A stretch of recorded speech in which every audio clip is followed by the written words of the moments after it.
the on-prem world is not going away anytime soon. There are any number of reasons why, for latency, regulatory issues, people want on-prem solutions. And what that involves, again, is your hybrid architecture. It's not 100% in the cloud. We're not yet in the world of electricity where you don't just plug in your Ethernet cable or go on Wi-Fi 6 to get on the internet. There's a lot still on-prem. And one of the benefits that AWS Outpost offers is some on-prem hardware infrastructure. It's almost like having a little mini AWS data center on-prem, giving you the best of both worlds. And that's one of the key elements of the AWS hybrid cloud strategy. And Steve, why don't you take that to the next level? That's about the extent of my knowledge. Mm-hmm. Yeah, absolutely. Thank you, Ron. So, really, when we talk about customers move to the cloud, we talk about customers accelerating. We understand that customers really have some applications just either can't move because of certain requirements. Maybe they have certain regulatory compliance, regulatory entities that require them to run on premises. When I worked a lot with manufacturing customers, there's a lot of great use cases where we could move the majority of those applications to the cloud. There were use cases where we could not move those applications to the workload. You think about certain complicated industries such as healthcare and manufacturing. You think about running equipment that our key responsibilities are things for like safety. You think about those type of environments where they have to maintain low latency requirements. For those, we need to be thinking about it from a different perspective. And this is where Outposts really comes into play, because now we can bring, as Ron said, cloud-like capabilities to customers. If you look around back in 2018, IDG did a study where they looked at technology decision makers across things such as usage, their plans across various cloud services, different deployment models. What were the business drivers and the impact it's having on business strategy? And really, it found that 73% of organizations have at least one application or a portion of their computing infrastructure that's already in the cloud.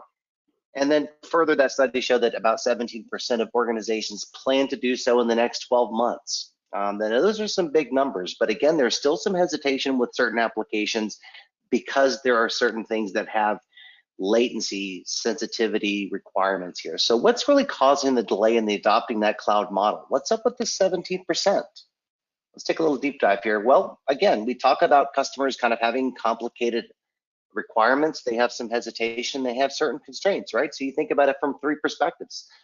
Low latency requirements. Some business critical applications are very sensitive to latency, and there's variations in latency. And those applications need to run on-prem, and they need to be able to respond to events extremely fast.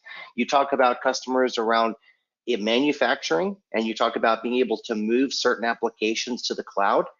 Those applications are what those employees and manufacturing depend upon for certain safety, because they run certain type of equipments.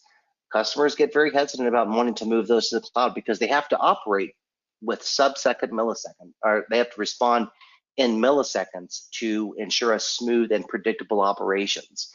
You think about applications that have to provide superior experience to end users and also be able to maintain that competitive edge.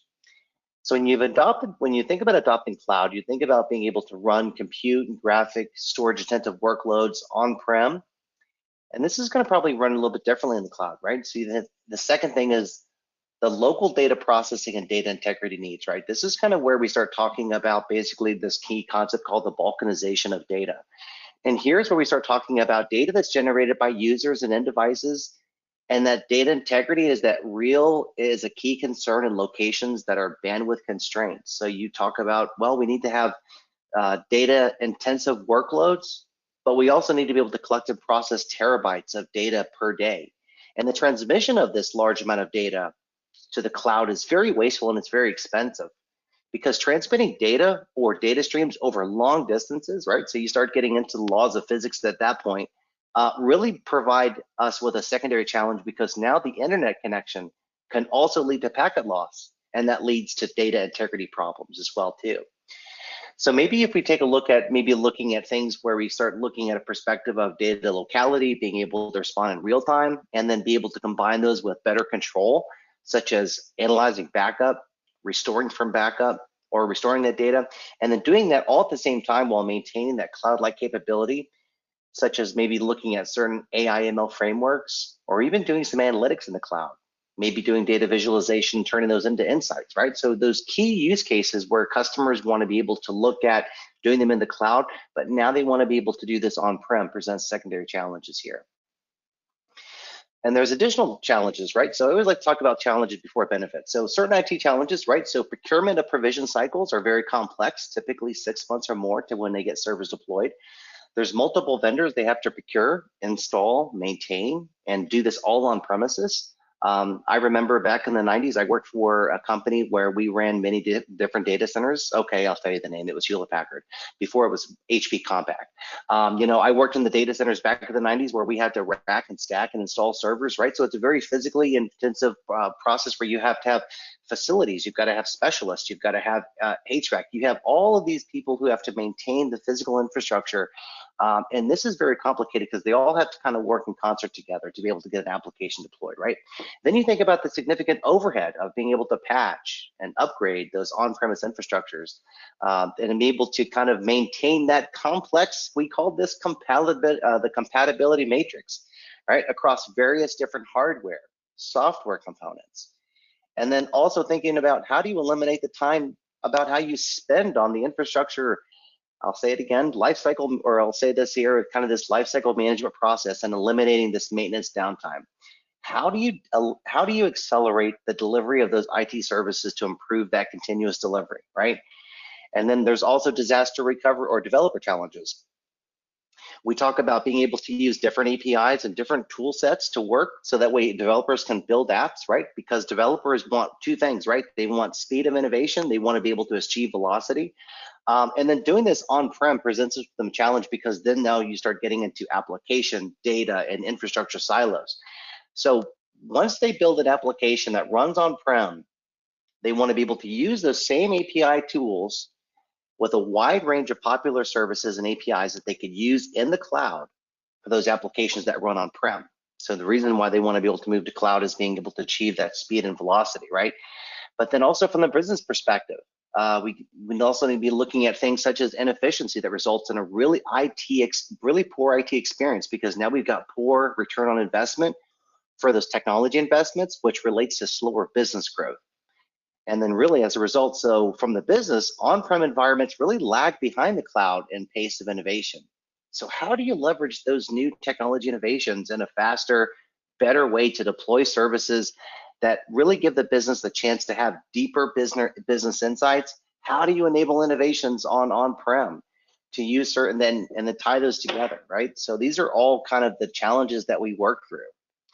So if we really kind of think of it this way here, customers want the same reliable, secure, and high-performance infrastructure. They want to be able to have operational consistency. They want to be able to use same services. They want to be able to use the existing API tools for automation. They want to maintain their deployment pipelines, right? They want to be able to maintain the tools that they're comfortable with. Most importantly, as it was talked about earlier, we want to talk about what security controls can be in place that provides us with the same pace of innovation in the cloud, right? You want to be able to kind of have that linear approach to being able to have a common tool set that works across the spectrum of both on-prem and cloud. So we heard our customers, we launched Outposts about a year or so ago. And of course, we're going to be launching some new announcements at reInvent here. And really Outposts, what it really is it really enables you to have have an on-prem infrastructure or basically have the AWS cloud operate on-premise without having to rewrite those applications. So with Outposts, really the benefit here is the same hardware and software infrastructure that we use to provide a set of services and tooling across our AWS cloud, we now could basically deploy those and run them on premises as well and give customers that cloud native feel for applications that really can run anywhere. And the thing about Outpost is that this is really a fully managed service and it's supported by AWS. And it automatically thinks about, you can also, have, different variations of Outpost. You can run it with VMware Cloud on AWS. You can run AWS Outpost native, which simply just provides you with a centralized management plane for all those APIs, management console. Then you wrap in automation and governance. And it really just gives customers that same feel that they can run pretty much anywhere. So if you think about resources and services, about the decision about having to deploy those on cloud or on premises here, it really now can simply just be, it doesn't have to be a binary choice. It really can be, all right, we can simply deploy to Outpost. And this gives the developers the freedom to be able to use those same APIs, as Donovan had mentioned, and he always does a great job of this, about talking about the CLI SDK integrations around deployments. You now can use those same API endpoints that they use today, and you can use those in the cloud. So if you're not familiar with what Outposts look like, well, this is really what it is. It really is a 42U form rack. It's fully assembled, ready to be rolled in position. And this is really where AWS really kind of shows up your data center. They really kind of bring this in. This works in coordination with your data center team. They roll it in, they plug it up, power and network's all there. And along with this has also got some pretty sophisticated hardware, because what it comes with is it comes with a centralized redundant power conversion. You've also got DC power distribution. You've also got redundant you've got built-in redundancy, because now we've got multiple components in here that can also serve as active and passive switches. You've also got spare capacity, which gives it a really nice feel for customers, because now you can really reduce the single point of failure. Looking at this three-dimensional model here of really what this looks like a little bit more in depth here. Again, 42U form rack, right? So you basically got power patch, you've got host switches in here too. So there's a lot of hardware, there's a lot of redundancy built into it as well. So the great thing about this is that the customer can roll this into their existing data center. So now we can start reducing the customer's need for on-premises, because this gives them the ability to run cloud-like capabilities on-prem as well too. So if we look at the region here, the supported countries that it's available, we're currently rolling this out here. So we're going to be rolling this out. So current countries that you can run an Outpost in: US, EU countries, Switzerland, Norway, Japan, Republic of Korea, Australia. So this really starts to give us a good perspective on really all of the regions that we can now deploy this to. So for customers that want to continue to operate at the edge, we now can basically kind of pick any region. And depending upon your requirements, we can now roll out an AWS Outpost as of an availability for you too. As I mentioned earlier, we talk about variants in two forms of AWS Outposts, right? So we talk about AWS Native, which really gives customers the ability to use those same API controls, the same control plane that they use right now with AWS Cloud. And so if you're thinking about building applications, so if you're running EC2, creating your EBS volumes, if you're running RDS, EKS, which is Elastic Container Services, or you're running EKS, which is Kubernetes, SageMaker, or MapReduce, you can still run those with AWS native Outposts. The thing here is that now there's also going to be a private link endpoint that's going to expose the customer, or expose it to the customer's VPC. You can also run this with VMware. So if you're running VMC or VMware Cloud on AWS, now you have a choice of being able to extend that control plane with those APIs on your own on-prem infrastructure. And this now gives you that ability to run the entire VMware software-defined data center package. So compute, storage, networking, giving you that flexibility and ease of management to be able to have that tighter integration with those services. So we give customers those two perspectives, so two choices here. So another benefit, we talk about hybrid architectures, giving the customers the ability to increase that productivity and speed of innovation, because really what we now do is we now have tighter integration with the development, better deployment, and better operational efficiency, because now those applications can run on-prem and in the cloud. And Outpost really extends those capabilities to run on premises or even at a colo location. And you really think about Outpost, again, it's just another rack that is simply moved from an AWS region data center into your own data center and remains connected to the region using a direct connect or a VPN connection here. So if you're looking at things such as, I want to be able to have an application that's going to have to be able to achieve low latency response times, maybe I need to process data locally and then stream it to the cloud. This is a great way for Outposts to be used, because now you have AWS designed infrastructure that's used in a region, and it's automatically managed, it's automatically patched as part of the region. So talking about the shared responsibility model is that we just simply put it in place, You simply access it to the management console, and then we maintain the patching and patching configuration and management of that for you in its place. So what services are available with Outposts? What services are available with Outposts here?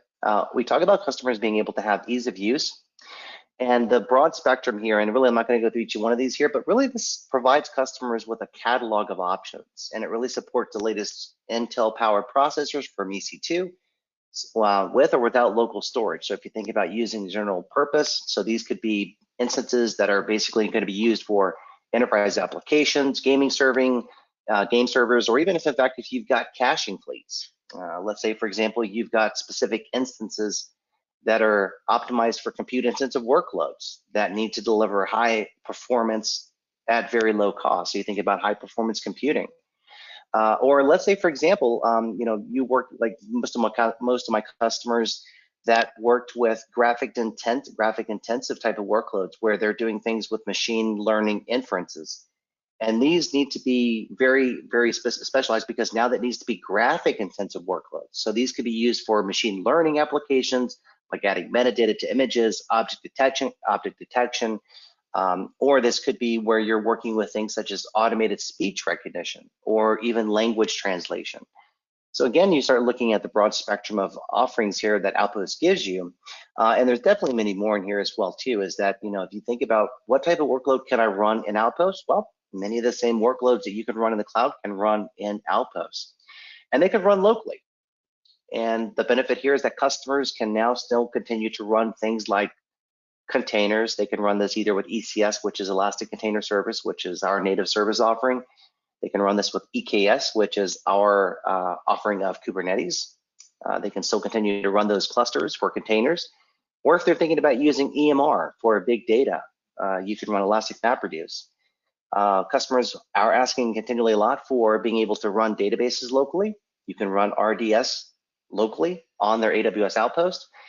And also you can also connect S3 and Dynamo, and you can do this through what we call a public endpoint, or we can do this through a privately connected VPN.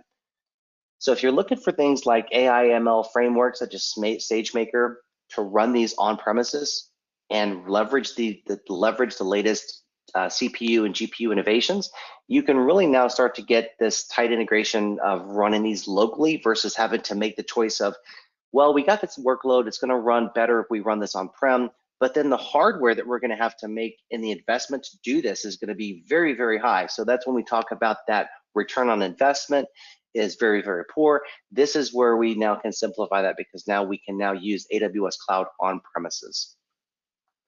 Now, from a developer perspective, right, all the tools are going to look just the same because if they're using API calls, you think about being able to use CloudTrail, extending that for CloudFormation templates. You think about toolings, AWS tools such as CloudFormation, CloudWatch, CloudTrail. All these can be used to run and manage those applications running on-prem, same way that they're used today, and they can also still be used to be able to manage those workloads that are running in the cloud today. So if you're using things like identity and access management, IAM permissions, VPC groups, access control lists, still gives you that same look and feel because now you've got tighter integration here. And this works well for if you're running tools such as CloudFormation, even if you're running Elastic Beanstalk, or even if you're running the Cloud9 IDE, you now can run and manage those applications from Outpost essentially the same way that you're doing them in the cloud today. And that's the great thing about that, is that tight integration. So what's this look like from an architecture perspective, right? So we're talking about being able to extend our VPC on-prem by creating a subnet and then associating it with your Outpost, just as you would if you were associating a subnet within an availability zone in the cloud. And now what happens is this control plane in the public region, you now can access a wide range of the services locally on your Outpost or in a region through a public endpoint or private VPN.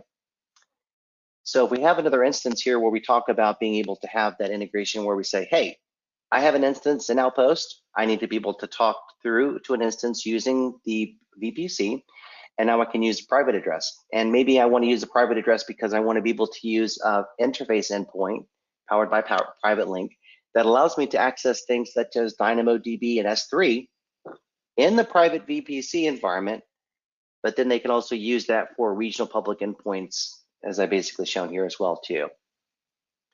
So AWS Outpost seems very cool. How do I get started? Well, it's very easy. First, you just go into the console, you browse to the catalog, you find the configuration of the Outpost that really meets your needs, and then you can filter by things like EC2 instance type, EBS storage, supported services, and then site constraints. That's some of an important thing because we start talking about the power draw, you start talking about the network uplink. So this is definitely a decision you definitely want to make with your networking and infrastructure team on premises, and really make sure that we match the right Outpost that's going to fit specifically in your environment. Once you create that, you'll simply create a logical outpost with the network information, and then once you're done, you can place the order right from the console. What's the next place? What's the next piece? Well, once you place the order, our Outpost team is going to get in contact with you, and then what we'll do is we'll work on basically delivery date, and then what we'll do is then we will work with your data center team. So when we come out with the Outpost, we're going to install and configure the Outpost. We're going to connect it with the region, and then we're also going to connect it into your local network as well. And we can then install multiple racks at a site you provided once you've got the power and the space and the cooling and all the network connectivity to be able to support it. So that's pretty easy. Then once you're done with that, all it really requires you to do is just simply launch and run those AWS services locally. So from the perspective of kind of what's the visibility like, right? So in the console, you now have a linked ability to be able to view your Outposts, and now you can manage it just like you do all the services in the AWS Management Console. So that's a really nice feature, again, because we talk about simplification and unification of visibility. So what's my ability to be able to have all the services I love to use today, having them all there directly in the console as well too. Always want to give a shout out to our partners here. So again, what type of partners do we work with here? Well, we've got a lot. We definitely have a lot of partners that we work with. We've got partners, APN partners that have deep expertise, especially with helping businesses migrate applications to AWS. And these partners have got proven infrastructure and software, as well as industry-specific solutions that really help those customers build and run and maintain those applications on-prem as well too. So we've worked with over 40 plus APN partners with migration competency to become subject matter experts with Outposts. So you can choose from these partners, both from a strategy and technology advisory perspective, to run and operate those workloads with Outpost. So those are our consulting partners. We've also got technology partners. And technology partners is really where we start to get to the right match for those customers, to really tell them which problem match with which products that can have them integrated, that can simplify the integration, that makes it real simple and easy to use. Sometimes you simply need to have a third party basically evaluate and test those applications, just to make sure that your service teams know that how they can tightly integrate with the partner teams and make certain recommendations on how to improve, optimize, and get you right-sized here. So as part of those partners here, the Outpost team works with these partners here, and our solution architects will validate those products to ensure that they are also integrated with Outpost as well here. And the shout out here is with our APN technology partners, is that they're a part of this program because they received the promotion on those Outpost pages and the AWS marketing pages as well. So we'll highlight a couple of those here for you too. Also, there is also integration with technology solutions that go through the validation of Outpost, and we're continuing to engage more ISV solutions and customers as those needs are met as well too. So definitely get in touch with us either through engaging our Outpost team, get in contact with one of our Outpost reps to learn more about it as well. Also stay tuned as we get through reInvent in the next couple of weeks. There's going to be some more announcements around some launches and innovations around Outposts. So look forward to kind of bringing those to you at reInvent. So back to you, Ron.